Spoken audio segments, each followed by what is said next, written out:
The story I'm about to share with you was written by Jerry Butler, and it is my honor to read this on his behalf. It's entitled, Why Can't I?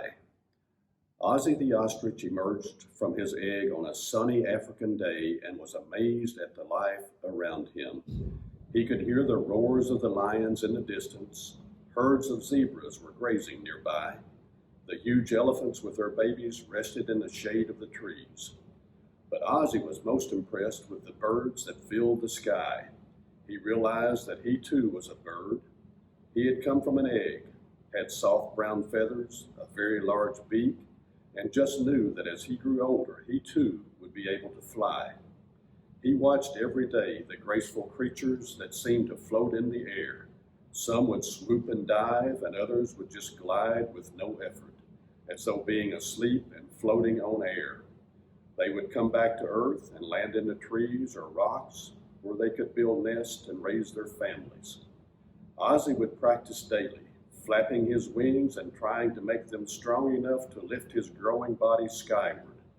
Some of the birds could just shoot up from the ground and take flight in an instant. Others would need a running start and then spring into the air while flapping their wings and fly great distances to see a world larger than theirs. Ozzie could hardly wait until he could join them. He practiced every day, exercising his wings and racing over the ground, knowing he would soon fly. It was early on a nothing special Thursday when Ozzie looked up and saw a new bird in the neighborhood. So he joined the new bird for conversation. The new bird was an owl, whose name was Oliver.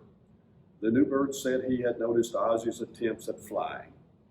He needed to tell Ozzie that it would never happen. He had dealt with the same issue years before with a penguin named Percy. Ozzie was curious about the owl's knowledge. Oliver explained how the world was filled with birds, and they each had their special abilities. He knew these things because his ability was wisdom. He knew of hundreds of songbirds, and each of these had their own special tune. Even if you couldn't see that bird, the song would identify it. There were birds with skills the other birds didn't have. There were some that could perch on water and dip into that water for a meal. There were birds on farms that could use their voice to wake the farmers. Nesting birds had the ability to build a nest without ever having seen one built, or a blueprint or a plan to show them the way. Birds come in all colors, from the whitest of whites to the blackest of blacks. If you could think of a color, you could think of a bird that matched it.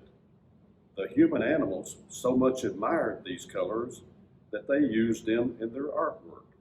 They also borrowed the notes from the songbirds and used them to make what they call music. Many birds combined these colors and became even more splendid. The display of a peacock was always enough to make my head spin. Some of these multicolored birds even learned to speak just like the human animals. Birds make such an impression on human animals that they've made copies of flamingos just to decorate their yards. The image of a bald eagle has become a national symbol. They have used an avian image to identify their sports teams. We must not overlook the smallest of birds, whose actions are almost magical. They suspend themselves in flight and can even fly backwards. All of this is done so quickly that sometimes they seem to disappear. This brings me to why I needed to meet with you and explain your place in the bird world. I just spoke of the hummingbird, and it is known as the smallest of birds. Your role is to be the largest of birds. You will not ever fly, but you will always be known as the largest of all the birds, an honor only you and your kind can have. I share this with you because I am wise, and you need to know this.